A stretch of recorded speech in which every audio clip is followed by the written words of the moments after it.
বিসমিল্লাহির রহিম। আসসালামু আলাইকুম। বক্তৃতা দিতে পারি না, আমি মাঠের মানুষ, আমি মাঠে খেলি। বাংলাদেশের ক্রিকেটের সুপারস্টার যিনি আন্তর্জাতিক পরিমণ্ডলেও নিজের অবস্থান করে নিয়েছেন, আমাদের বাংলাদেশের গর্ব জনাব সাকিব আল হাসান এখন আপনাদের মাঝে বক্তব্য রাখবেন। জনাব সাকিব আল হাসান।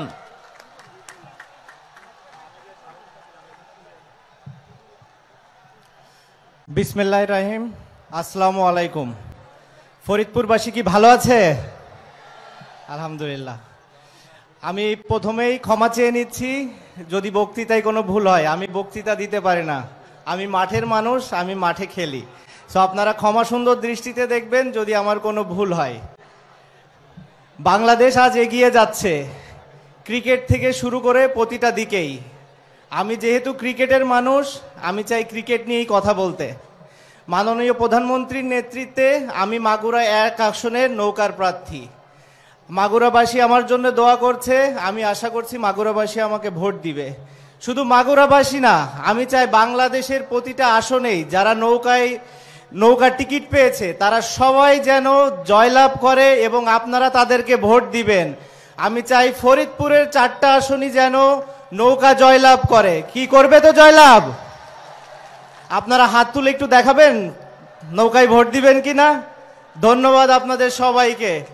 আশা করছি ফরিদপুর আমার পাশের জেলা, স্বাভাবিকভাবেই আমার এখানে যাওয়া আসা অনেক হয়। আমি চাই মাগুরা, ফরিদপুর সহ পুরা খুলনা বিভাগ আমরা যেন মাননীয় প্রধানমন্ত্রীর হাতে তুলে দিতে পারি নৌকাকে, এবং মাননীয় প্রধানমন্ত্রীর হাতকে আমরা শক্ত করতে পারি, যাতে করে বাংলাদেশের যে অগ্রযাত্রা, এই অগ্রযাত্রা অব্যাহত রাখতে আমাদের সবাইকে নৌকায় ভোট দিতে হবে। আগামী 7 জানুয়ারি আমি আশা করছি আপনারা সবাই নৌকায় ভোট দিয়ে মাননীয় প্রধানমন্ত্রীকে জয়যুক্ত করবেন, নৌকাকে জয়যুক্ত করবেন এবং বাংলাদেশের যে উন্নয়নের ধারা, এই উন্নয়নের ধারা অব্যাহত রাখবেন। সবাই ভালো থাকবেন, সুস্থ থাকবেন। জয় বাংলা, জয় বঙ্গবন্ধু।